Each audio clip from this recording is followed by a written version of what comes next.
Housing. It's one of the most important aspects of any long-term MMO player's fantasy desire to live out their life in another world. And not all games do housing equally.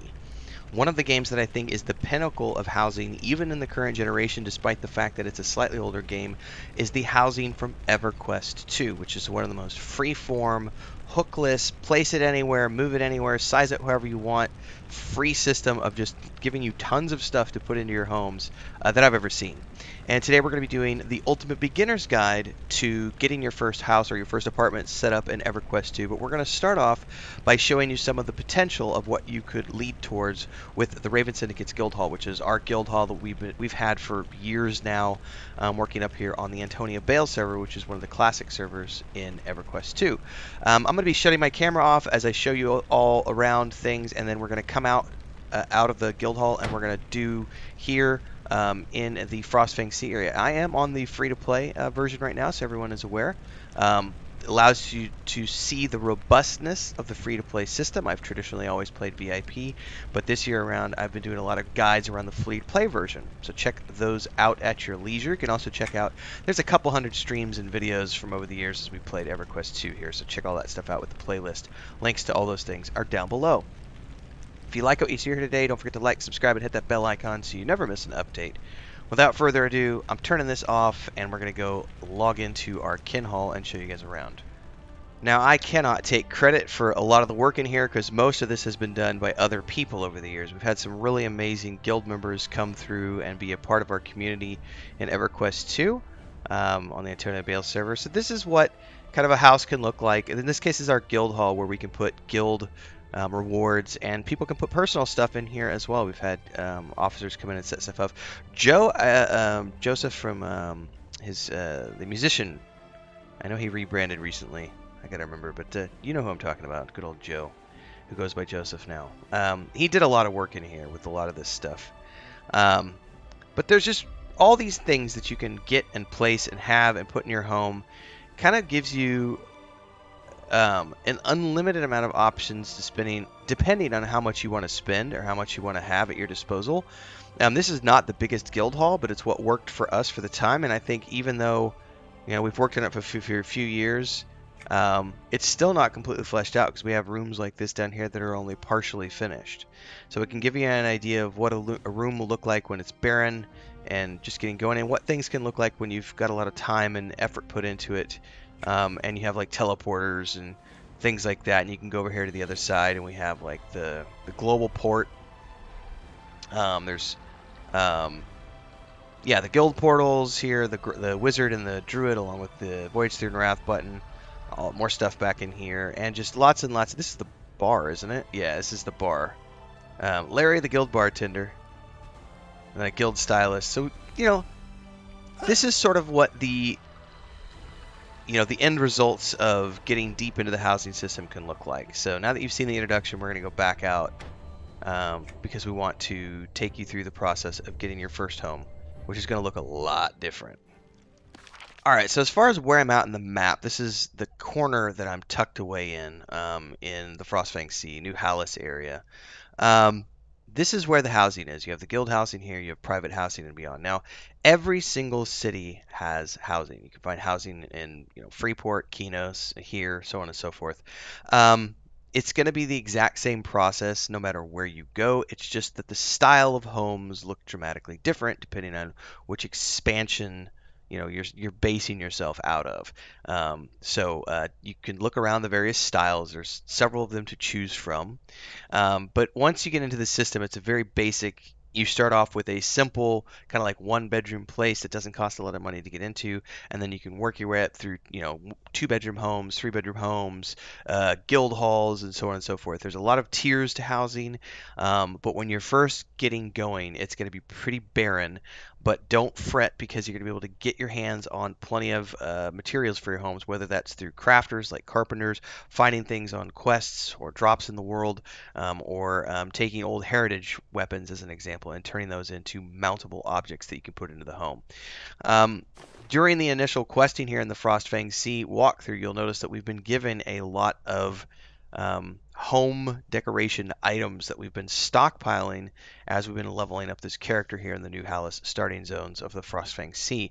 And each one of these has a rent status reduction cost on it, which is allow us to get. It's going to allow us to get in and get some items that are right away placeable, and also give us discounts on the rent, which is it's very good. It's a very good thing. Yes, it's very good. So we have these different houses around here to look at. And if you go over here and you can always talk to this guy. Most spacious housing in all of Norrath. Step up and take a tour of our accommodations.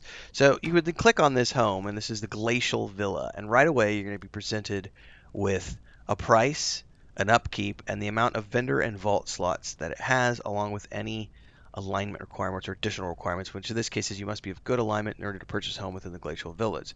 So that's, 96 gold. That's a chunk. All right.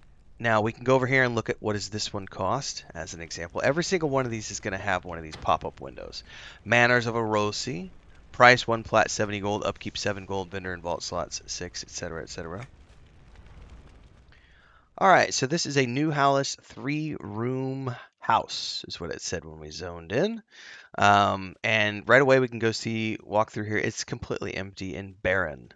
So this is what it looks like with nothing in it. And you can tour any of the homes that are available in a given area and come in here and take a look at it and say, oh, I like this, I don't like this, this looks cool. I mean, this is a nice cozy office right here. That's a man cave if I ever saw one, with a fireplace and everything else. Main room, could be whatever you want it to be. This is a storeroom, I would assume. This over here would probably be a bedroom with the bookshelves and everything. It could be the man cave as well. Storage space under the stairs. Shove your own personal Harry Potter down here if you'd like. So that's one of the options that we can look at. You can do that with any of the homes that are throughout an area. So you can go in and see what they look like, as well as see the costs associated with them, so that you can make a decision based on your income and your current needs. That's the guild hall right up in there. And then we have this over here too. We can go take a look at this one. This one is called the Manners of Nathaniel. So we're going to go ahead and tour this one. This is a 5-room house, it says. So we've upgraded from the 3-room. Notice this has been taken away, so we have an additional area out in here, which gives you this whole balcony to look out over the sea from, which is really cool. And also, just now, instead of only having a view, you can actually go out there, which is really awesome. We also have stairs coming down. Room there. So all in all, this is just the difference between the 3-bedroom, 5-bedroom. Stairs are up on the other side now, so it's a slightly different layout. You got one with a fireplace here, another with a fireplace here. Oh, and this room with a view. So this would probably be the bedroom, master bedroom. Anyway, that is how you tour houses and check out their prices. Now moving over here, we get down into the smaller homes. So if you're just starting out, you'll notice that these are much tinier, and they're basically little hovels. We've got one over here called the Honor Homestead, which is 21 gold to get into. Is the other one the name of the same thing? I don't remember. Valor Homestead, so slightly different. This one costs nothing to get into, so this must be the absolute starter one. In some cases, depending on where you're at, there might be a starter quest to talk to people, which will lead you here to get in your first home. There may be a quest here that I just forgot to pick up, to be honest with you. Okay, so Valor, this is the starting one, so we could go in here and say, let's take a tour of this. I mean, really it doesn't matter because we're going to buy this one anyway, but let's go ahead and tour it first so we can just take a look at it. It's a Hallis 1-room house.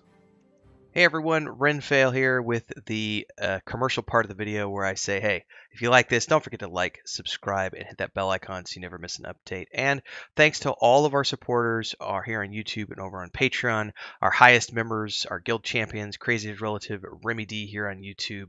And don't forget, if you want to support, it's really easy. You can do the memberships below, the Adventurers Guild, 3 different tiers. There's also the super thanks on any uploaded video or YouTube short that you find. And there's also, of course, the super chats and stickers that you could do on any live stream or premiere, and the Patreon page if you want to dive into the fantasy world that I have with my brother and my wife, which is a tabletop game, a point and click adventure game, and a fantasy book series. All are great ways to keep this channel going and me going full time. Thanks again for those of you who support. Let's get back to the video that you're watching now. All right, welcome to the tiniest home in New Hallis, which is going to be our starter home that we're going to get started off in. But very quickly, we have a room with a view. We have our cupboard, the child that we're not allowed to talk about. And then we have a simple loft area with a fireplace and bookshelves. Very cozy for a first-time buyer. So we're going to come over here and we're going to say access. That's going to boot us out because it's going to say, oh, you want to buy this place? I do. 0 cost because it's the first home. Upkeep is 5 silver. We're going to buy it. Renfell's Homestead. And I can go ahead and pay upkeep if I want. I'm going to go ahead and pay the upkeep for a few weeks so I don't have to think about it. And you can pay out, I forget, I think it's up to 3 months or something. Let's go until we can't.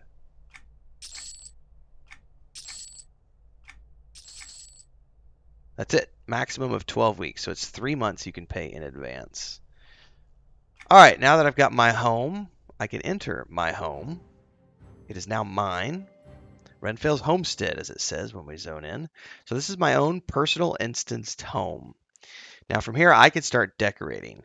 And this is where the beauty of EverQuest 2's system comes into place. Because unlike Lord of the Rings Online or Star Wars: The Republic, which have great housing systems, don't get me wrong, I really like the housing systems of those games, they rely on a hook system, which means you have a limited number of slots in your home in which you can place items, and different slots have different item requirements. Large, small, medium is generally the rule, and there are certain things that only go on walls, certain things that only go on floors. That is not the case in EverQuest 2. Everything in EverQuest 2 that can be used as a housing item can be placed anywhere you want in the house. It can be resized, it can be tweaked, rolled, pitched, yawed. There's no hook system in this game, so you can place stuff. Generally, obviously, there's some things that are only meant for the ceiling, like candelabras, so they'll only hang from a ceiling, or things that are only meant for the floor. But beyond that, it's extremely freeform. So I'll show you what I mean here. You can go in here, and anytime you have a housing item, um, let's say we want to place the chair. So we're going to place that chair, and I don't care about which way it's facing right now. I just want to get it down. We'll place this chest as well. And then I'm going to say that's enough for now. Just like show you guys a couple of quick items. So once we have 2 items placed down, we will then go into decorator mode by clicking this button up here. Now, if it's off, when I click these items, nothing happens. But when I'm in decorator mode and I click one of these items, I get a radial window pop up that allows me to do different things. I can move the item freeform. I can move it up or down. I can pitch it. I can turn its heading or twist it on its axis. I can roll it. I can scale it, or I can pick it up. Now, I actually want to head this one. I want to turn it around, and I actually want to maybe put it back in the corner, right? So we would then say freeform, move it over here. I don't want to have it be perfectly aligned, so let's move it out just a little bit. Maybe roll it. Oops, it's not the right way. Pitch it just a little bit more like this. Then I want to bring this chest over here, like so. And I actually want to pitch this as well and have this be sort of like this. Maybe even move it a little bit more, a little bit closer, kind of like that. Then I would go in here and I would say I want to place a couple of these books on top of that. Place one there. I'm going to scroll in so you guys can see that a little bit better. I have another book as well, which we're going to place. Now, this book looks way too big, right? So I actually want to scale that one down, like so. And voila. That in a nutshell is how you take items from your inventory and place them into your home. It's a very simple process. Go from there. Now, if you are a subscriber, and this only applies to subscribers because free-to-play accounts cannot use the auction hall or the broker system. But if you are a VIP subscriber and you want to participate in the auction hall, you can buy. There's an NPC right outside this door, the housing NPC, and you can buy items from them. And one of the items you can buy is this market bulletin board. We're going to place this up here like so. And this board allows us to then browse the market, access our home vault, so on and so forth. So if I wanted to click on this, I would go to, be able to sell and stuff. But I can't sell at the moment because I'm on a free to play account. But you can see how to access this now. If you want to buy something, you'll say helmet, and it'll bring up all the helmets, all the things that have helmet in the name. Um, but that's a side note. That's just another thing you can place. The other thing to pay attention to is up here in the um, that window's getting in the way, isn't it? I just realized. Put that down here. Um, when you open the house window, you're going to get these tabs. And the first step is going to be the general, which shows you the name of the place, how much upkeep is, when it's due, if there's an escrow balance, how many counted items, and how much rent status reduction you're getting. So it's only 75 right now. All of these items that you get, every housing item will have some sort of a reduction item. So you got to think about that when you place it. Also, the fact that you have a limited amount of placed items you can put, and that number grows significantly based on the size of the home you're getting. So when you're just starting out, you're gonna have a small home like this, but then you're gonna be able to get a 3-bedroom home, or first you'll go 2-bedroom home, then 3-bedroom home, and then a 5-bedroom home. And then you might decide to go to the small guild hall, and then the big hall, and then there's a ton of different options depending on how deep down the housing rabbit hole you want to jump in EverQuest 2. This is also where if you want to have an escrow, you can deposit money into the escrow. Other people can deposit money into the escrow if they have access to your home, which brings us to access. If you want to set somebody up, you can do so. I want to say my brother, so Idrador, friend, I'm going to set him, and now he is set up as a friend to my home. So he can access my home now, but no one else can because I don't have public access available. Now, if I wanted to, um, in this general, you have all these things you can do, the history of the items and everything else. You could set a bunch of people up to have access to your house, and you can have nobody be access it to it if you want. But that is how you do this generally. There's also this one called publish unpublish, which is if you get really deep into the housing rabbit hole and you're proud of what you've done and you want to show it off, you can choose to publish your home, and it becomes available in housing leaderboards and can win awards based on its success. But it does say here, once your home is published, the house items become locked. You can no longer move them around unless you unpublish the house, but you can do it as long as you like. But it says here, anytime you unpublish it, the ratings are reset when it's published again, although you won't lose any awards. So if you want to make your house public, you can. You can also choose to rate homes if you want to go visit other people's homes. So hopefully you've enjoyed this beginner's guide to housing in EverQuest 2. It's not an advanced guide. There are people out there who do, really deep enhanced versions of the housing system in EverQuest 2. I would say one of the things I didn't talk a ton about here, but I did mention briefly is like in terms of, stocking your home. Um, you can either buy things from merchants, you can find them in the game world, you'll find them through quests. You can also craft them if you are a carpenter. So, in terms of decking your house out with things, as a general rule, which you've seen from the quest series as we've been running the Frostfang Sea, you get tons of rewards that are housing items, like all of these, right? So, having housing items just constantly given to you as part of quests, you will have no problem filling your home up with things that are cool to look at.